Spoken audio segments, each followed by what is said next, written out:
O'Brien on LBC.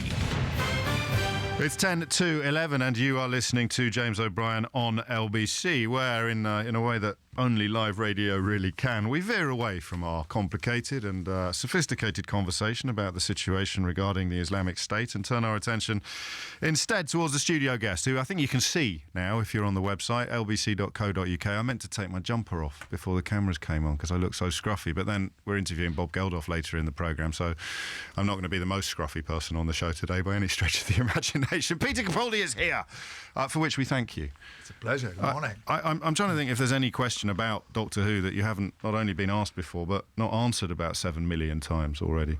No, there's always one there hiding. There's always in you. Has it lived up to expectations? Were you freaked out by the level of interest? Were you aware of just how many people hold it so close to their hearts? Well, it's a huge show and people are very, very interested in it. But when it was announced that I was Doctor Who, I went to buy my paper, where I always buy my newspaper, which is from one of those little booths with this little wooden booths with the papers lined up outside. And my face was all over the papers. But the gentleman who sells me my paper and always sells me my paper just went, "Morning," and made no remark about it. And I thought, well, that's quite nice. What you need. That's what you need, yeah. Reality check. And of course, I mean, people have such deeply entrenched views. You couldn't appoint anyone to that role without getting a lot of negativity as well as positivity. Yeah. But the thing you've got to remember, and the thing that comforts me is, you know that somewhere, someone loves you. You know, for someone, I am absolutely their doctor. So even if everybody else absolutely hated me, I knew that there would be someone somewhere, at least one. How much searching do you do on social media? I sort of try and keep away from it all because my feelings get hurt very easily. Do they really? Yeah.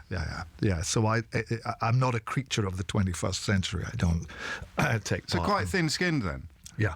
Really? You're not yanking my chain on that? Because I guess inevitably people will associate you with other roles you've played, and Malcolm Tucker most obviously, possibly the least thin-skinned person in the history of television, but that's drama all and comedy. acting. I know it's acting as well, but it just to see your face saying I'm quite sensitive and thin-skinned is quite poignant.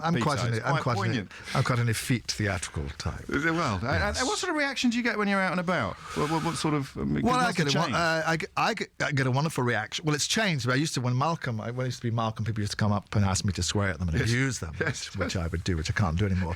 But now I just get these wonderful smiles because what happens is people project their affection for the show and for the character. It's not me.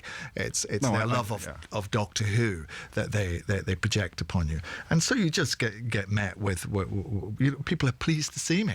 Or pleased to see Doctor Who wherever I go. That's nice. That's sort of quite a warm glow. Doesn't happen to many people. Well, not many actors either necessarily. My favourite story about you, and I hesitate to mention this because it's probably not true. But when you starred in Dangerous Liaisons many years ago, you used the money to finance Soft Top Hard Shoulder. Is that right or not? Please tell me that. I just love the idea of you doing a brilliant performance like that and then going off to do your own. Oh, come on! Well, I wouldn't want to disabuse you of that. Well, you wrote and starred in Soft Top Hard Shoulder, which was clearly a labour of love, and I just like the idea of you cashing up. Well, I don't know why I'm trying to talk you into sustaining my fantasy about your own past. This is ridiculous. Well, if that's what you think happened, that's good. I like you stick with that story. But just wondered whether or not that writing, and you didn't direct it, did you? You wrote it and starred it. It's a brilliant film. I love that film. That's why I mentioned it. Oh, well, bless you. Well, it was just a period I was going through of trying to... I was just very interested in the whole thing. And at that time, people were sort of there was a kind of in Britain you could sort of make a film quite cheaply. And what happened with that was that very kindly the cast and crew, and I mean I got the cast together because I knew a lot of actors and they were all willing to come along and help me, and really for no money. Francis Barber was in it. Yeah, that's right. Yeah, Simon Callow, and they sort of just all did it for nothing, and the crew worked for deferred fees, which means that you get your payment when the film makes a profit, but obviously that never happened. So. I just should mention that you're here because the latest Doctor Who DVDs are coming out just in time for Christmas. It's the complete 8th series, so it's your sort of 12 episodes indeed that we just did. And you can pre-order that now in time to get it in time for Christmas. What Was there any reluctance about taking the role? Because you mentioned, I mean, I fell into the trap of associating you with Malcolm Tucker, such an epic performance, such a sort of massive portrayal, and then to step into another incredibly sort of established role. Did you think to yourself, should I maybe just do something a little less? I think what I was slightly concerned me was the level of visibility. Yes. In the sense that, you know, my life was great already. You know, I've been very, very blessed in my life, and I've played wonderful parts and had great luck. You know, and I can get a table in a restaurant and stuff and all that. You know, and you know, some people recognise me, but not every day, and blah blah blah. So I knew that would all change. And certainly, as I spoke to the other doctors, you know, David Tennant and Matt Smith have both been great to me. Did you ring them up and ask them for it? Yeah, and they've been fabulous. You know, and they both agreed that the most kind of significant thing was this visibility. Yes. You know, you're no longer a person who can wander around and do. I mean, I used to come into town and I used to like to go to, you know, like maybe Forbidden Planet or something like that. Go into a bookshop and I can't do that anymore. Especially not Forbidden Planet. No. But you might be right in the body shop. Yeah. I mean, that's all a little bit more difficult. Of course. But it's wonderful. Yes. As well. I mean, you know. How long do you think you'll do it for? Well, I don't know. That's not up to me. I love it. So you'd stay for? I mean, as long as they would have you. I wouldn't stay when it wasn't right to stay. And but I think it would be it would be a very difficult decision. Yeah, I can imagine. Actually, will there be any more Thick-of-Its at any point? Do you think? I don't think so. That's a shame.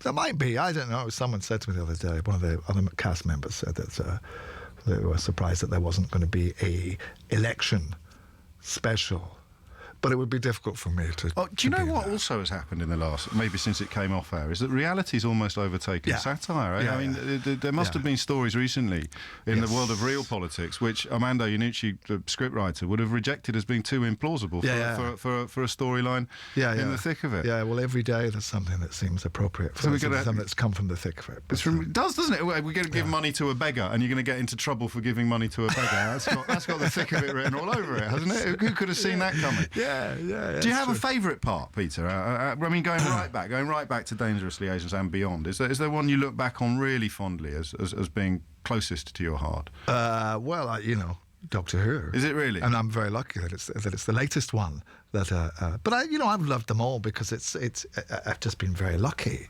We were just we just did an interview because obviously I'm out selling the DVD. We are aware of this. You know, but I just did an interview and they brought up the fact that I was in Minder. I was in Minder with George Cole and Dennis Waterman How did I miss in the this? original Minder. And we just did one episode and played a part called Ozzy, who was a mobile phone engineer who'd come across. He was selling Arthur a whole pile of dodgy mobile phones. And suddenly to realise that you've been in something like that, and with George Cole and Dennis Waterman, wow, the actual Minder, the first Minder, the original, no copies. I said, Peter Capaldi, it's been a pleasure. I wish we could have you here for longer. As I said, I've asked you how long you're going to be Doctor Who for, so it would be pointless to ask you what you fancy doing next, because there is no next. I just start doing Doctor Who again in January. Many thanks indeed. Good luck with it. Very cracking welcome. Christmas. Thank you. That DVD is out now. The whole of the 8th series, all 12 episodes of it.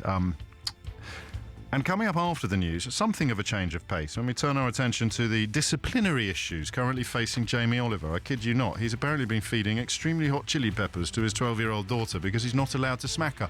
Cue the predictable tabloid outrage and frenzied furore in the usual quarters. But actually, I'm not sure I think I'd rather take a clatter around the backside of my dad back in the day than be fed a Scotch bonnet chilli unexpectedly in the hope of instilling some form of discipline into my childish mind. On FM, online, on your mobile, and on digital radio.